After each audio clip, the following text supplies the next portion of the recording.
अस्सलाम वालेकुम स्टूडेंट्स, नए टॉपिक के साथ फिर आपकी खिदमत में हाजिर हैं। एडीसी का टॉपिक इन्वेंट्री वैल्यूएशन।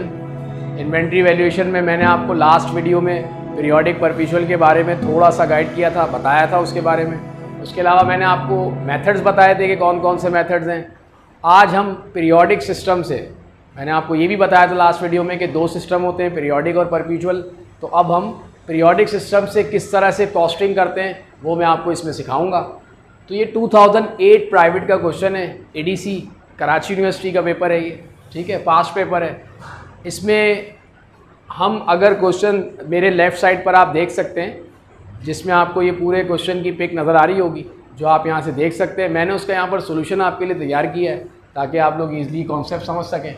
इसमें हमें सबसे पहले अगर रिक्वायरमेंट पढ़ें, अगर स्टूडेंट इस क्वेश्चन को आप देखें, रीड करें इसको, तो रिक्वायरमेंट अगर देखें, बाकी चीज़ें तो हम बाद में डिस्कस कर लेंगे। रिक्वायरमेंट देखें तो आपसे कहते हैं cost of ending inventory calculate करें जून 30 पर, और इसके अलावा आपसे कहते हैं first in first out method से, last in first out method से और पीरियोडिक सिस्टम से। पीरियोडिक सिस्टम होना चाहिए, फीफो मेथड, लीफो मेथड। इसमें एक मेथड और ऐड कर लेते हैं हम, वेटेड एवरेज मेथड, जो कि इसमें मालूम करने को कहा तो नहीं हमें, लेकिन हम कैलकुलेट कर लेंगे वेटेड एवरेज मेथड। तो तीनों मेथड से आपसे एंडिंग इन्वेंट्री मांगी जा रही है, फीफो मेथड से, लीफो मेथड से और एवरेज मेथड से। स्टूडेंट, जब भी एवरेज मेथड से आपको कॉस्ट मालूम करने के लिए कहा जाए तो आपको टोटल कॉस्ट की वर्किंग करनी होगी। वो किस तरह से की जाएगी वो मैंने यहाँ पर आपके लिए तैयार कर लिया है। जनवरी 1, यहाँ पर आपने सिर्फ इन्वेंट्री बिगनिंग और परचेजेस वाले यूनिट्स लेने हैं, सोल्ड वाले यूनिट्स आपने यहाँ पर नहीं रखने। इसमें क्या रखा हमने, जनवरी 1 पर हमारे बिगनिंग इन्वेंट्री थी, 100 क्वांटिटी थी उसकी, रेट उसका 50 था, आपने इसको मल्टीप्लाई करके अमाउंट निकाला 5000। ये बिगनिंग इन्वेंट्री की कॉस्ट आ गई, ये बिगनिंग के यूनिट्स आ गए 100। देन आपने फरवरी 5, मार्च 12, अप्रैल 12, मई 14 पर जैसे जैसे आपने यूनिट्स परचेज करते गए उनकी क्वांटिटी आपने यहाँ पर लिख दी, रेट लिख दिया, उनको मल्टीप्लाई करके उनका अमाउंट लिखते गए।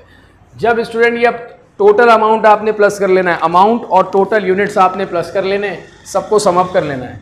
तो अगर हम इसको सम अप करते हैं तो इसके जो यूनिट्स आते हैं आपके पास 100, 200, 300, 600 और ये आपके पास आ गए 1200 यूनिट्स हैं हमारे पास जो हम अवेलेबल हैं हमारे पास सेल करने के। और स्टूडेंट, अगर आप इसकी कॉस्ट को प्लस कर लें तो ये 69,200 होता है। तो ये आ गई आपके पास टोटल कॉस्ट। स्टूडेंट, मैं आपको दोबारा बता दूं, जब आपसे एवरेज मेथड से कैलकुलेशन करने को कहा जाए तो आपको पहले टोटल कॉस्ट की वर्किंग करनी होगी। क्यों करनी होगी ये मैं आपको वीडियो में आगे जाकर बता दूंगा। इसके यूनिट्स आप टोटल कर लें, टोटल यूनिट्स 1200 और ये आ गई इसकी टोटल कॉस्ट जो कि आ गई 69,200। तो ये कंप्यूटेशन हमने कर ली टोटल कॉस्ट। अब इसके बाद आपने इसके कॉस्ट ऑफ एंडिंग इन्वेंट्री आपसे कहा जा रहा है कैलकुलेट करने के लिए। तो सबसे पहले तो आपको ये मालूम होना चाहिए कि हमारे पास एंडिंग में यूनिट्स हैं कितने यूनिट्स ऐसे हैं जो अनसोल्ड हैं, जो यूनिट हमने नहीं बेचे। तो पहले हम उसकी क्वांटिटी निकाल लेते हैं कि कितने यूनिट्स ऐसे हैं जो हमने सेल आउट नहीं किए। तो स्टूडेंट, टोटल यूनिट्स जो हमारे पास सेल आउट करने के लिए हैं वो 1200 है। और अगर आप क्वेश्चन को देखें तो 350 यूनिट्स आपने सेल आउट किए मार्च की 14 को, जून 30 को आपने सेल आउट किए 400 यूनिट। तो अगर इनको दोनों को सम अप कर लें तो 750 यूनिट्स हो जाते हैं। 750 यूनिट्स आप सेल आउट कर चुके हैं ड्यूरिंग द पीरियड, वो आपने इसमें से माइनस करना है ताकि हम मालूम कर सकें कि एंडिंग में हमारे पास यूनिट्स कितने बचे हुए हैं, कितने यूनिट्स रिमेनिंग हैं। तो यूनिट सोल्ड 750, वो आपने यहाँ से माइनस कर देना है 750।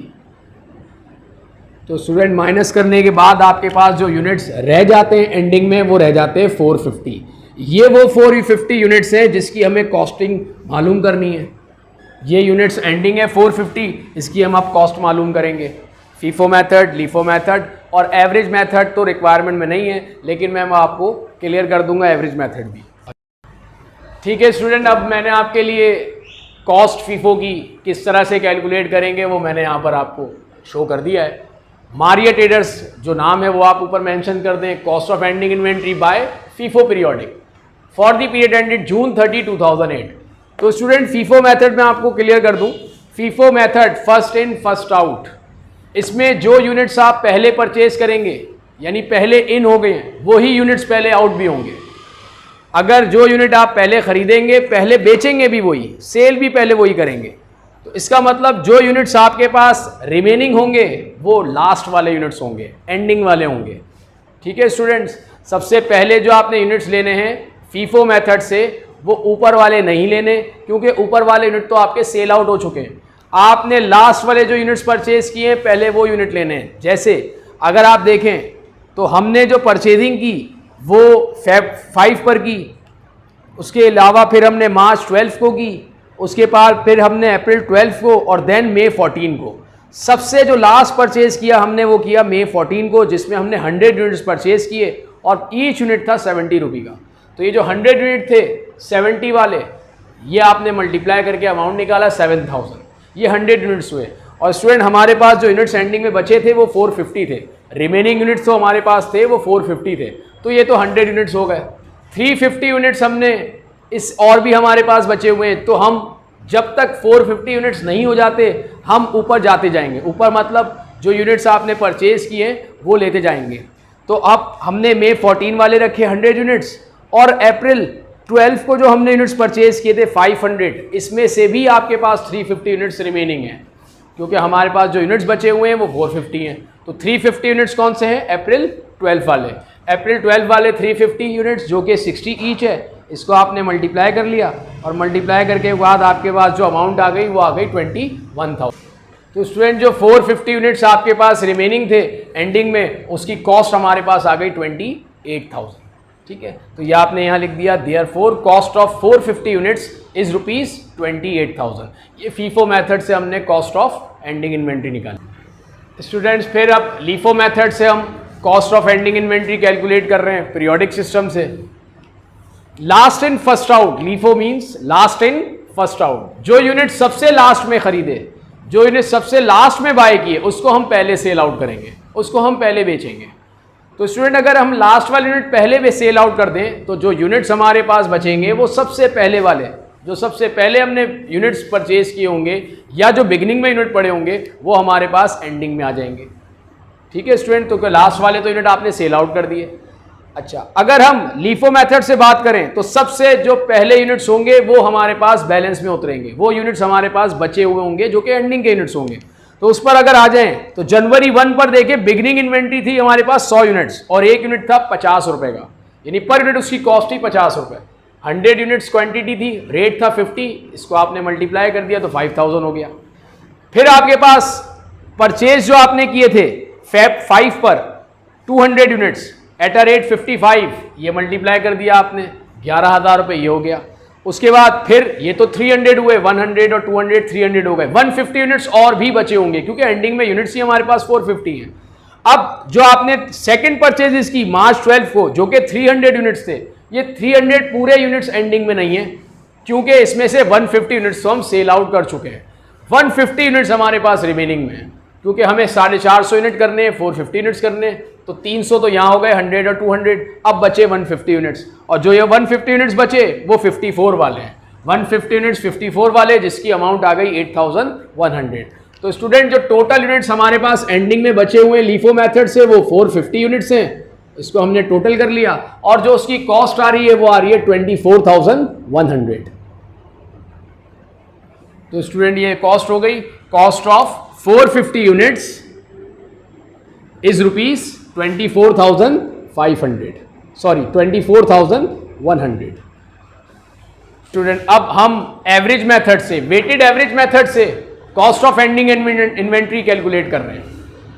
तो स्टूडेंट मैंने आपको बताया था कि जब हम वेटेड एवरेज मेथड से cost of ending inventory calculate करें तो हमें टोटल कॉस्ट की वर्किंग करनी होगी जो हमने सबसे पहले की थी, और मैंने ये भी बताया था कि मैं बाद में बताऊंगा कि हमें ये क्यों करनी है।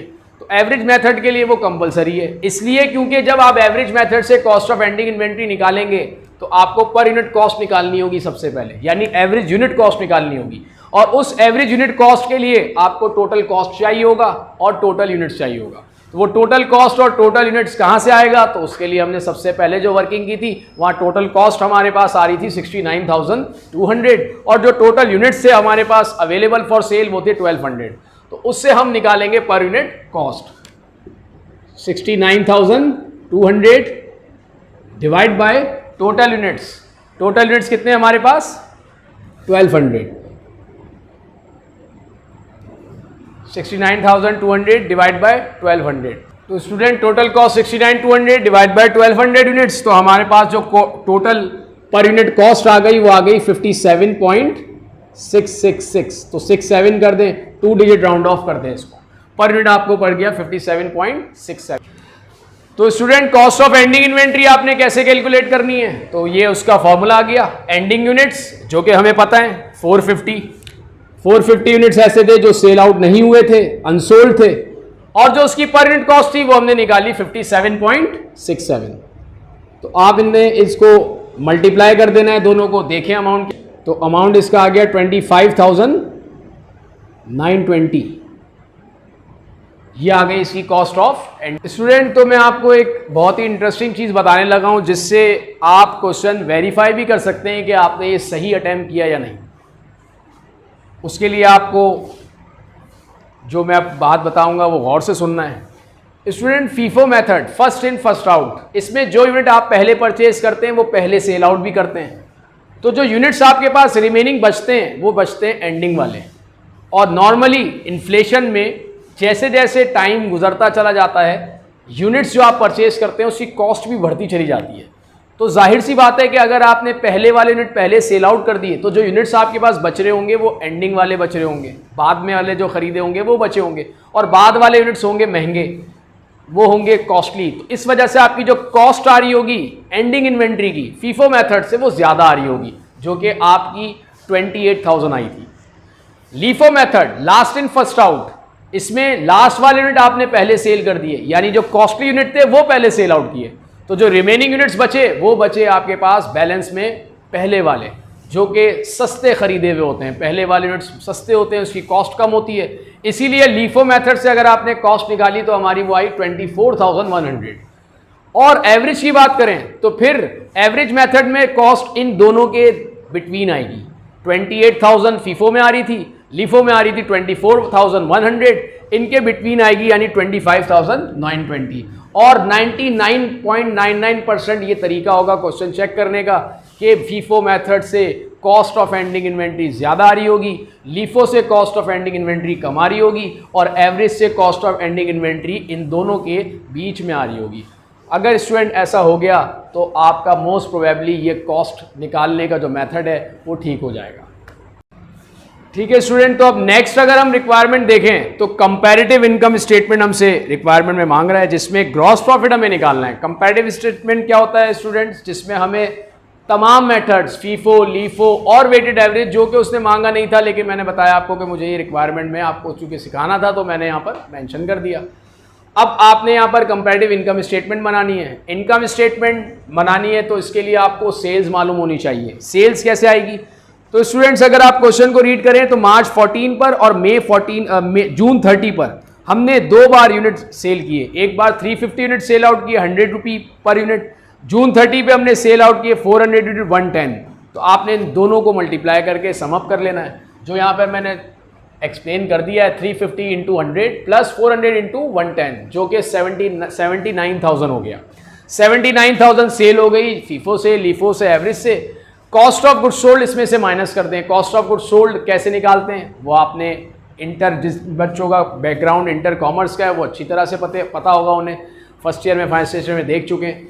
मैं फिर बता देता हूँ कॉस्ट ऑफ गुड्स सोल्ड कैसे निकालते हैं।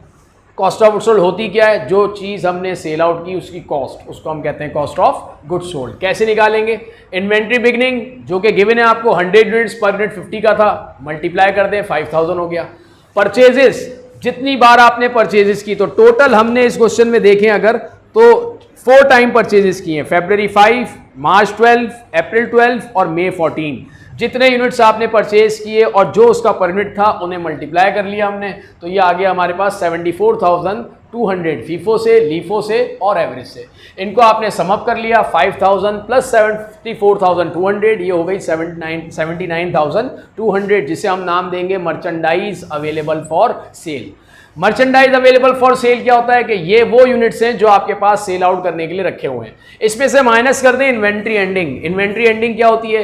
वो इन्वेंट्री जो साल के आखिर में बच गई, वो इन्वेंट्री जो साल के आखिर में नहीं बिक सकी, उसको हम कहते हैं इन्वेंट्री एंडिंग, जो कि हमने क्वेश्चन में निकाली भी थी। फीफो से आ रही थी 28,000, लीफो से आ रही थी 24,100 और एवरेज से आ रही थी 25,920। तो स्टूडेंट अवेलेबल फॉर सेल में से अगर हम इन्वेंट्री एंडिंग माइनस कर दें तो हमारे पास कॉस्ट ऑफ गुड्स सोल्ड आ जाएगी, जो कि फीफो से 51,200, लीफो से 55,100 और एवरेज से आ रही है 53,200। तो ये कॉस्ट ऑफ गुड्स सोल्ड भी अगर आप देखें तो ये डिफर है।